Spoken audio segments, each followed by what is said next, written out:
Thank you very much for that rapturous round of applause.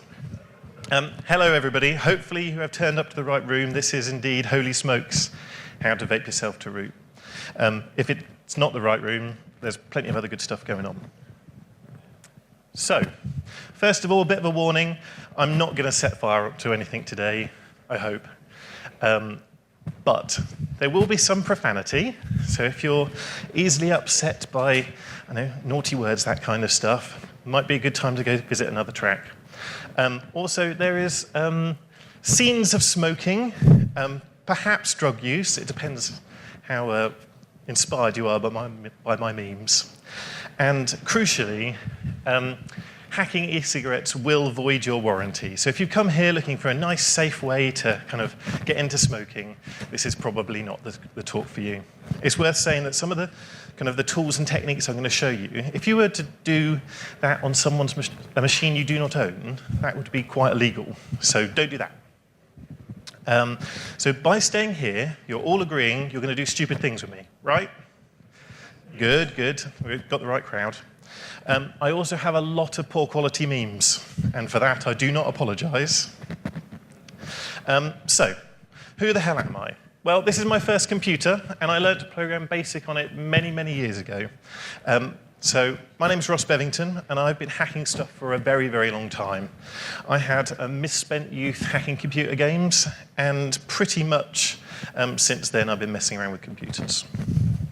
So for the last 10 years, I've been working in InfoSec. I work for BAE Systems. Some of them are here today. I apologize for the shouts from them earlier. Thank you, guys. And what I do is pretty much reverse engineering. And that might be Windows malware, it might be ARM binaries, or kind of weird exotic platforms. If you have a calculator ROM you want me to reverse engineer, or a NES ROM, I'm probably your man. I also hang about at DC44 Gloucester, so if you're in the West Country around there, you can turn up at some Monday a month. We haven't quite decided on what date it is. It changes rapidly, but yeah, I hang about there. You might have seen me hacking some cameras, so that's the CHDK logo, Canon PowerShot cameras. I've been hacking them for a while.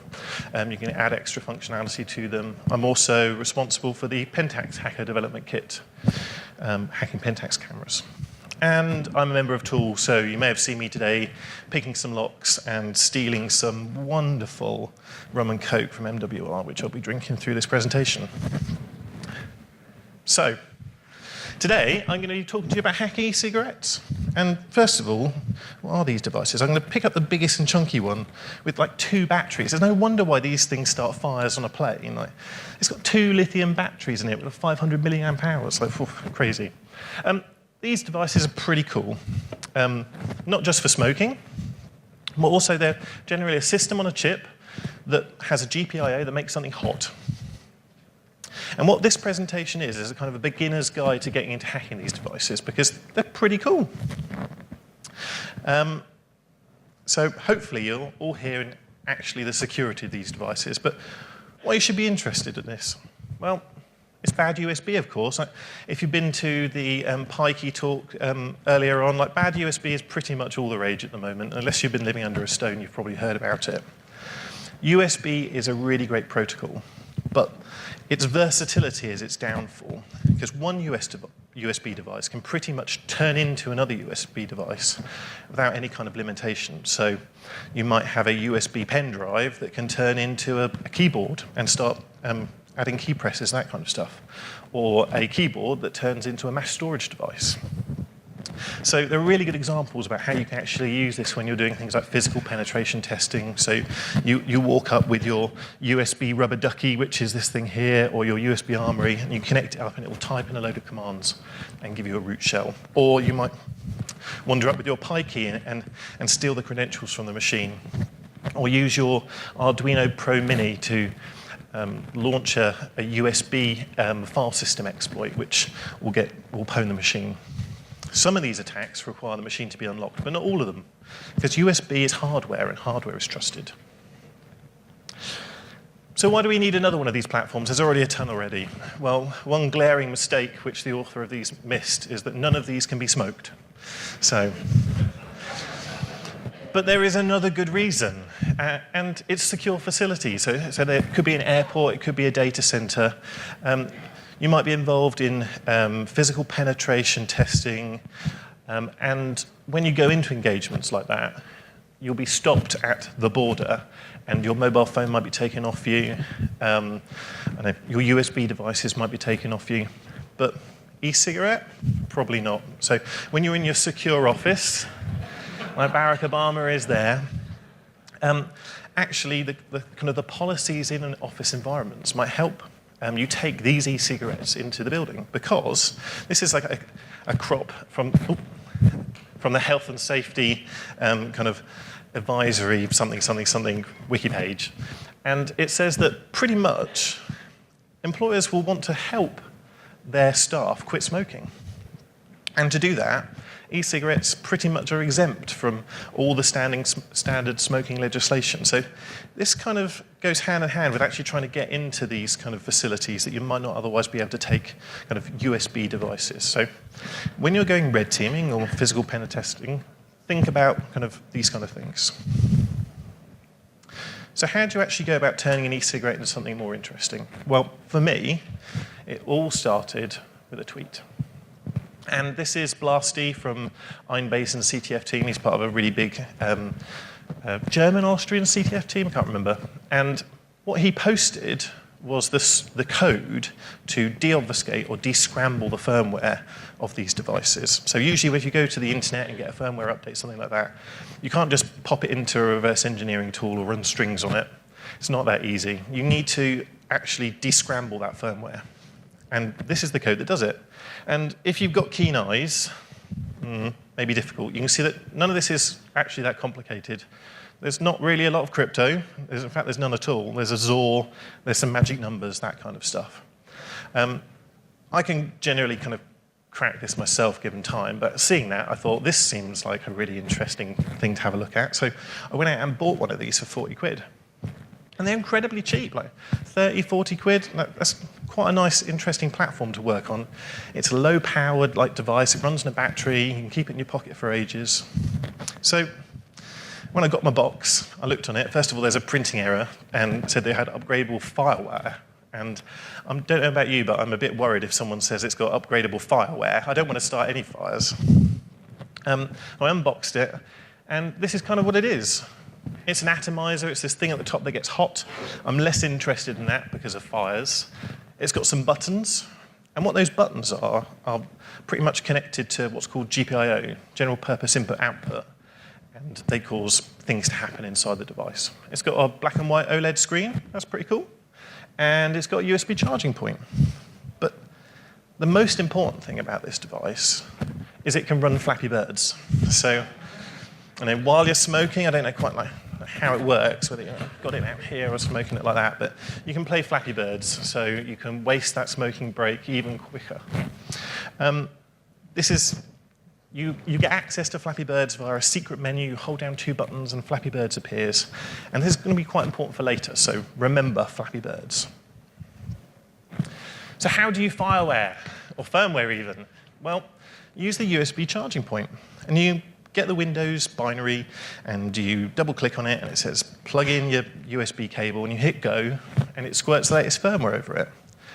And this is really useful, because if it didn't have this functionality, if the USB port was hardwired to the battery, we wouldn't be able to do anything more, so it'd be pointless. So having that upgradable firmware means that the e-cigarette is somehow involved with putting firmware on its ROM chip. And this is really important. So we know what it is, and I think I know what we can do. So we're going to need a plan. So my plan is to make an exploit platform that you can smoke. So I want to create a really cool bad USB payload and put it onto this, and I wanted to do something with the keyboard, because that's really cool, and also something with perhaps some of the storage that's inside it. And I want to collect data from a machine and store it for later use. I don't want to start creating IP connections, because in some environments, if you start creating an IP connection, someone in a SOC somewhere gets an email or something. So I want to be able to plug this in and take it away. I also want it to work as an e-cigarette as well, and I want to weld the payload that I'm going to create, this bad USB payload, onto the original firmware to make it all work. And I'm going to try and activate this from the Flappy Birds menu. But the problem is I don't have the source code. Because if I had the source code, this would be relatively easy. So I'm going to have to do some reverse engineering. So this presentation is also about how I kind of approach these problems and how I kind of start off doing kind of the reverse engineering.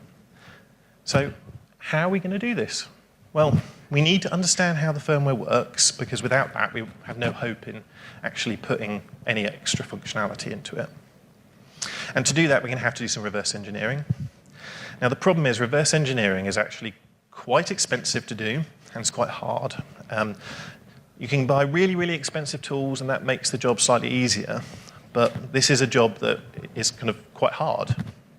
People are paid good money for it. So it's really important to have a process when you approach kind of reverse engineering anything. It doesn't matter whether it's e-cigarette, a router, whatever. And I'm going to kind of explain to the kind of the plan I use. And it's basically asking kind of 3 questions at a time, answering those questions, on to the next one. It seems really simple, but even really experienced reverse engineers, that may be expensive as well, have kind of fallen into the trap of getting lost in the code. Because when you open up a foreign binary, it's really easy to get completely and utterly lost. That link there, if you can see it, I might put it on Twitter later. It's got some really good tutorials for reverse engineering embedded stuff. I'm not going to concentrate on teaching how to do that, because that's really hard, but kind of gloss over some of the easier stuff. The most important thing to show you is some tooling, and tooling kind of varies in price dramatically. I'll probably show you the most expensive tool that I use, and it's Google. Google is, in all seriousness, the most important reverse engineering tool. Like how people did reverse engineering before Google, I do not know. When you're reverse engineering, you have to stare at this and keep Googling over and over and over again until the thought of looking at ARM or MIPS assembly basically gives you joy. So keep on Googling. And if you're not Googling, Google some more.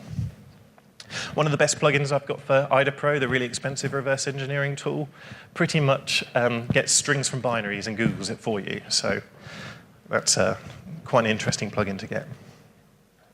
But on to the actual tooling. Keep on talking about IdaPro, hopefully you know that. I'm not going to really dwell on that because it's quite expensive, but I've got a very expensive one that allows you to hit F5 and it turns it into source code. Let's say you're doing this on a shoestring budget, and there's no reason why you can't do firmware reverse engineering on basically no money. And pretty much the answer to that is a tool called Redare, which is open source. It is incredibly complicated. I look at it and it kind of blows my mind, and I'm an experienced reverse engineer. But I'm told if you become really, really good at Redare, you become awesome, mad skills. So if you are starting off on the journey of learning to be a reverse engineer and you have no money, Redare is probably the tool to have a look at. There's some other ones as well, Binary Ninja, you may have heard of that. The key thing that I want to show here is something called retargetable decompiler, which is an online decompiler. So it takes assembly and gives you something a bit like C. This is free. Uploading your code to it may be a bad idea, but if you're just starting out or you're doing some kind of open source work, it might be something to have a look at. So back to the plan and on to my 3 questions. So is there enough space to actually put the code? Because this bad USB payload I'm going to write is going to be non-trivial, and it's going to have a size. And if it doesn't actually fit on that ROM chip, well, there's no point in continuing. So we need to know that first. How do we put code on device? And is there any public work? So I've already answered 2 of these already, so that'd be quite quick. And pretty much to answer these questions, we're going to Google a lot. We're going to Google for chips and manufacturers and SDKs, hitting the manufacturer's website and downloading all their tools. That's really important. And kind of Chinese forums as well have a whole kind of host of documents that probably shouldn't be kind of out there. With a device like an e-cigarette, you might actually have to start with a hammer. So this bloke here is obviously deep in reverse engineering thought. He's hitting his computer with a hammer and reverse engineering that, or a screwdriver. You might need to take it apart and have a look at the chips on it. Google it. This is how the adventure starts. We're going to need to know things like what architecture it is and how much RAM and ROM has it got and all that kind of stuff. Okay. So I started Googling, And eventually, I found what the chip was, and it was a new micro M451. And if you Google enough, you get the spec document, and it's an ARM Cortex M4F running at 72 megahertz. It's got some RAM and it's got some ROM, and that's pretty much all I've got out of this. This makes kind of this device, or the smaller one I've got, basically a little slower than my first computer, which is pretty amazing.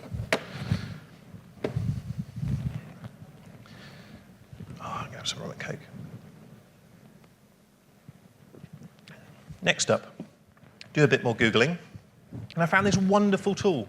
This tool will eventually be my savior and my way of kind of cracking open the whole of the firmware. And what it is a third-party tool to basically change all of the strings that are in the binary in the firmware. So you can see on the left, there's things like easy, normal, hard. That's the kind of Flappy Bird stuff. There's some other stuff as well. And you can go through and change those letters to different things. Why you'd want to do that, I don't know, but there's a tool to do it. So yeah, this would crack it wide open for me. So thank you, Internet. So back to our questions. We'll answer them really quickly. Is there enough space? Well, based on how big the current firmware is, and I think we've got about 70K to play with. How do we put code on the device? Well, you program it over USB. It's a lot like programming in Arduino. The specifications out there, it's quite easy to do. Is there open source work? Yeah, we've got an SDK. There's this magic firmware tool. I was doing this about a year and a half, 2 years ago. There wasn't much else, but now there's absolutely tons. So things move on. So we need 3 other questions. And now we're going to start actually going into the reverse engineering. How does the software control USB? There must be a routine somewhere. We need to understand that because we're going to kind of co-opt that to do our own thing. Where is the Flappy Bird's code located? Well, we need to know that because we want to launch our code instead of Flappy Bird's. And how do you compile your own code? We need to know that for obvious reasons. These questions don't actually sound that hard, and because we're only going 3 questions at a time, that's good. But we'll still need to actually kind of use our reverse engineering tooling to actually get us some of these answers. So you've got this binary, you've descrambled it with a code from Twitter, and then you've loaded it into your reverse engineering tool. That might be IDA Pro, that might be Redare, it might be something else. And pretty much when you open it up, you'll be presented with something like this. And it's not that scary. I'm not going to explain to you how ARM assembly works or any kind of that stuff, but this is pretty easy to grasp. Basically, at the first 100 bytes of an ARM firmware, you'll have something called the interrupt table. And I like to think of this as a bit of a table of contents to actually how the firmware works. And if you get the manufacturer's spec and put it next to it, you can pretty much read it across from what one function does, because all of these are offsets to functions. And it'll tell you what it does. So ringed at the top, we've got the reset handler. This is the first function that's called, and it's called when there's an exception or something like that. And this is called to basically reset the device. And right the way down the bottom, we have got something called USB-D IRQ handler. And this is called every time the computer sends some data to the USB device. So that's really useful stuff. Now we understand kind of where we can start approaching these things. Next up, Flappy Birds. Well, we know we run Flappy Birds by pressing our 2 keys down, and we get our secret menu, and it gives us kind of an easy, normal, and hard. Now, if any of you are reverse engineers, you probably think, OK, I'll get the firmware and start searching for strings. So that's a really easy job. You run strings on it. None of those strings will appear, because what those are fonts or pictures. So how do we go from a font that's somewhere in the firmware to actually the code that is actually doing stuff with it? Well, the trick is this magic firmware tool. So if you click on Easy, right down there, it'll tell you the address of that data and where it's used. And if you search for that, your reverse engineering tool will pop up something like this. So here's some ARM assembly. Don't be too afraid. But basically, I've done the working out for you. D9 7E plus OXA equals that magic number. OK, this may sound really, really complicated. But BAE Systems has paid lots and lots of money and to buy me a nice expensive version of IDA Pro. And if I hit F5 on this, or if I upload it to a retargetable decompiler, it will turn it into this. And this is a lot less frightening. You can see that some functions are called, and they're called with some numbers, and then some if statements occur. And there's no real kind of shortcut to go from this to this, but after kind of reverse engineering long enough, you can see pretty much what happens is we're clearing the screen, we're printing some text to the screen, and then doing something probably to do with level difficulty, I don't know. The key thing to get through is you don't have to actually know everything about a binary. You only need to answer the next questions. Almost certainly, you will never fully understand what this binary is actually doing. So don't try to. This bit's important. Remember this bit for later. Flappy Birds. Draw Flappy Bird menu. So let's answer our questions. So how does the software control USB? Well, there's a USB interrupt handler, and we know the address of it. Where is the Flappy code stored? Well, it's in sub 7234, also known as Draw Flappy Bird menu. And how do you compile your own code? Well, at this point, we know that it's an ARM device, it's using the thumb instruction set, and good news is that GCC supports this. So we've got everything we need now to actually compile code. So we need 3 more questions. And we're getting to the end now. These are kind of the last 3. How can I get my code to be executed? And what should it do? And then does it work? The what should it do bit is really good because it's not actually a reverse engineering kind of question, it's an engineering question. And that means it's easy and tractable. So, on to the first question. Well, and that's going to involve looking into this reset handler. What happens when you plug this device in and it turns on for the first time? And usually these are quite complicated, but luckily we've got a really easy one. What it does is put some numbers in some addresses. I don't know what those are. I still don't know. Don't worry about it. It then calls system init, and then it calls main. Okay, this is pretty easy stuff. So if I can get it to call my main instead of the original main, it should boot up my firmware. So this should be pretty simple to make the device go. And we should just be able to call our reset handler from anywhere, providing the right numbers in the right places. So where do we call the reset handler? Well, we're back to Draw Flappy Bird menu. So instead of doing all of this, instead we could do this. So we print the text on the screen, and then we just call our reset handler. And what's good about this is it should only require 4 bytes to be changed in the original firmware. Simple branch instruction. So that's really nice and neat. There's a lot of complicated stuff there, so I've drawn some pictures of what we're trying to do. So what we've got here, this is the ROM chip that's actually inside the e-cigarette. We don't really know how big it is. We've kind of guessed at its size. And we've got existing firmware, and we've got some unused space. We're going to compile our own custom bad USB payload and slap that on the end. If I did that and compiled it off and obfuscated it and put it on the device, it wouldn't actually do anything. It would still run the original firmware. So we need to run our code, and by doing that, first of all, in that interrupt table, we point it to our USB handler instead of the original USB handler. So that's 4 bytes of change right there. And then that's not enough. We want to kind of actually gain full execution over the device and reboot it into our firmware. So we need to change the Flappy Bird's code to call our reset handler. And then we'll jump into our firmware.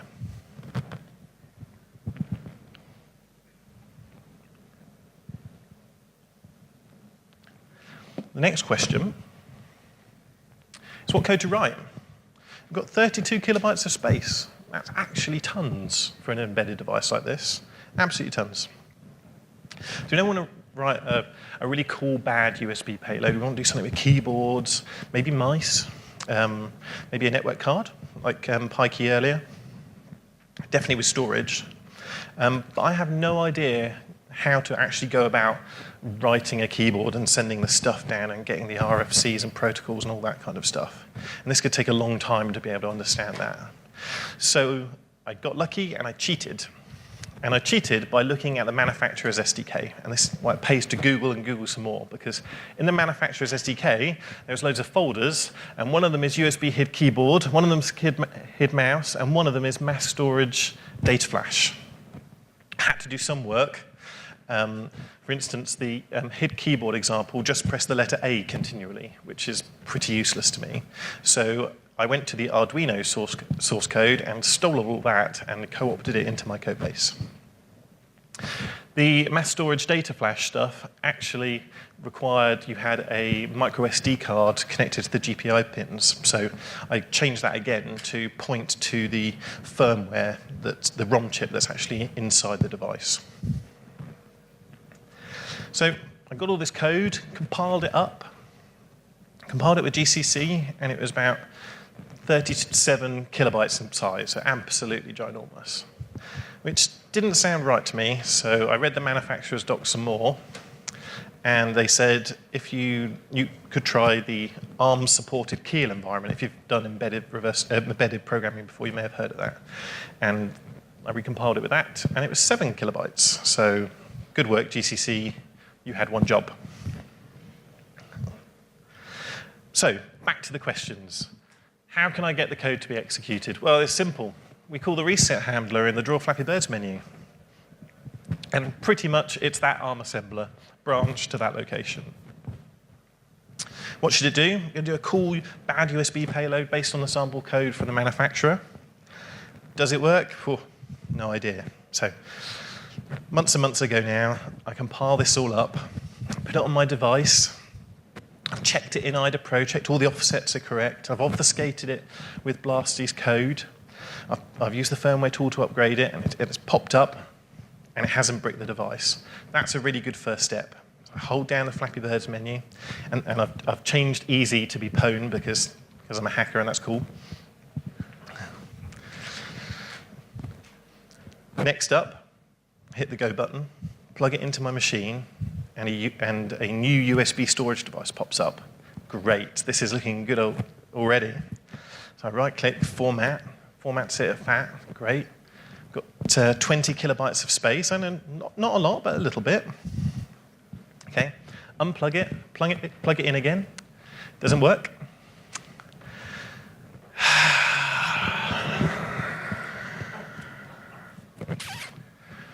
Yeah. So I fucked up. And it happens, and my process goes out the window, and I'm hastily reverse engineering, trying to understand why I've broken it. Is it like damaged forever?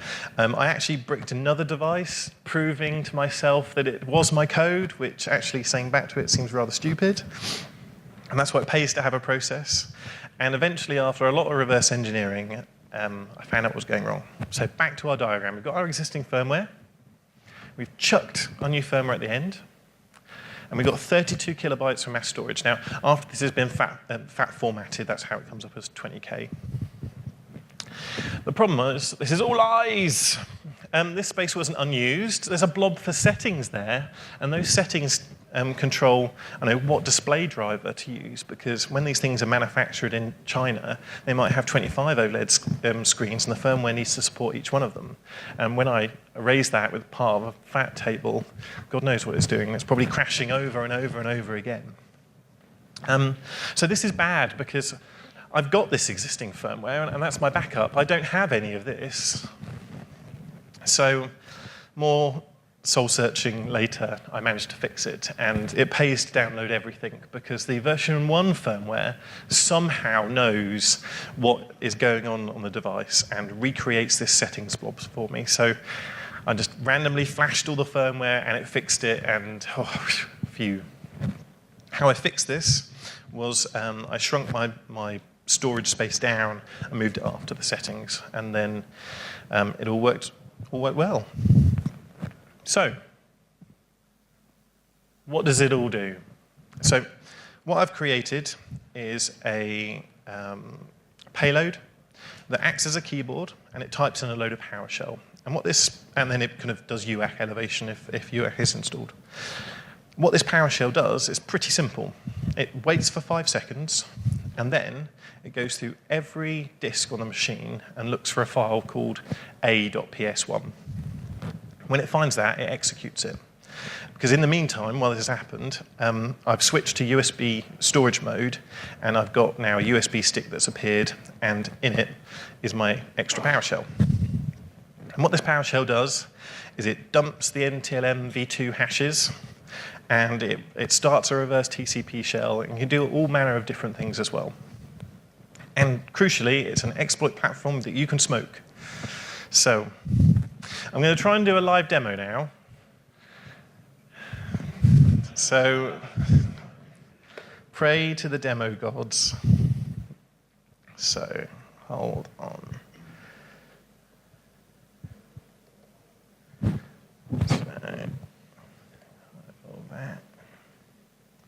So first of all, what I've got here is, pretend this screen is in China, and it's my Netcat listener listening on localhost port 4444. So this is where the connectback shell is going to come into. And then this is my kind of victim machine. So you've strolled up to the machine, it's unlocked. And then hopefully the camera will work. Yeah. So what's going to happen, it's going to happen quite fast, is I'm going to try and put this behind here, and hopefully you'll see it, and you'll see the menu, and I'll hit the go button. Then a load of PowerShell is going to pop up in the bottom left-hand corner, and if you might be able to read that. And then I'm going to hit enter. The PowerShell is going to run. It's going to wait for 5 seconds. And then the USB stick is going to mount, and this all happens quite quickly, and then it'll get executed, and we'll get a shell, and we'll get creds, and it'll all be good. So this all precludes me not dislodging the USB cable, which happens all the time. So I hold down the 2 buttons, and you can't see that, but it does say pwn. Let's stay very still. And I've dislodged the USB cable. By law, this has to happen. Okay. Stay very, very still. Let's type in the PowerShell. And it's going to hit enter in a second. There we go. Now it's going to flick into being a USB device. USB storage device. There we go. It's popped up. I can disconnect this now. And what we've got here is our total edit drive. And it should be exceptionally tiny, of 12 kilobytes of free space. So our PowerShell's run, and our PowerShell's actually a.ps1, and what a.ps1 does is say unzip a.zip into a temporary folder, and then execute the PowerShell scripts that are inside. And we got PowerShell scripts to, come on, get some hashes and invoke a shell. So first of all, if we have a look at some passwords. So here we go, these are our NTLM hashes. So you can put this into your hash cracking stuff, and then off you go. And then hopefully, if we go into our Chinese environment over here, here we go, looks like a shell's popped up. And if I type dir, it takes ages, but there we go. We've got a remote shell on the system. Done.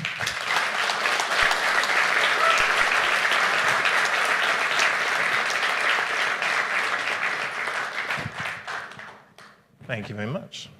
So we've just got a few more slides to go. First of all, everyone always comes out here and shows some attack, but doesn't tell you actually how to defend against it. Defending against actually these kind of attacks is really quite hard. A lot of it requires OS buy-in. So on Windows, you've got group policy. You can lock down things to specific devices. You're probably in an organization that hasn't done any of that. At least Microsoft is doing something to help you. These kind of attacks were very prevalent with kind of FireWire devices a few years ago, and what Microsoft has done now is if you have a FireWire device and your machine is locked, then the DMA drivers that give rise to all these things aren't loaded. And I think a similar thing has to happen with USB, because if you plug in if that was a network card, you can plug that into a locked machine and still do kind of amazing things. Auditing, who audits the number of USB devices? Probably no one. Who audits or can get to search of their organization and find out machines that have ever had 2 keyboards simultaneously plugged into it? Probably no one, but that might be a good thing to write. One thing I found on my travels is Facebook's OS query tool. This is a kind of a host agent that runs on your machine, on your estate, and you can construct those queries and store them in a database and then ignore them. Realistically, without operating system buy-in, auditing is the only way you're going to kind of defend against these kind of things. So next up, I got my prequel me in. Can you have this? Yeah, no. So at the moment, it's a license misery. It's got part of the 3.3 EVIC firmware, that's the manufacturer of the actual e-cigarette. It's got parts from the M451 SDK, which is a different license. It's got part of the Arduino SDK, which is a third license, and I don't understand licenses, I hate them, and I don't want anyone to sue me. That being said, time has moved on. And how I would rewrite this now is I would use an open source firmware for my model of e-cigarette called my EVIC. And my plan is that next week I will take my code and I will put it into that repo. So if you've got one of the, I think it's 10 or 15 devices that supports, then you should be able to pull that and do this kind of stuff. So TLDR, you can hack USB devices. It's actually not that hard. If you've got a Raspberry Pi or something like that, it's really trivial. You don't need costly tools to do firmware reverse engineering, but what you do need is persistence. No matter how much your company is spending on reverse engineering tools, you need someone who's very, very persistent. My EVIC, if you've got any of these devices, go visit that web page. It's got the source to do all these kind of things, and quite an interesting read. And it's possible to defend against these things, but it's actually quite hard. So there we are. Any questions?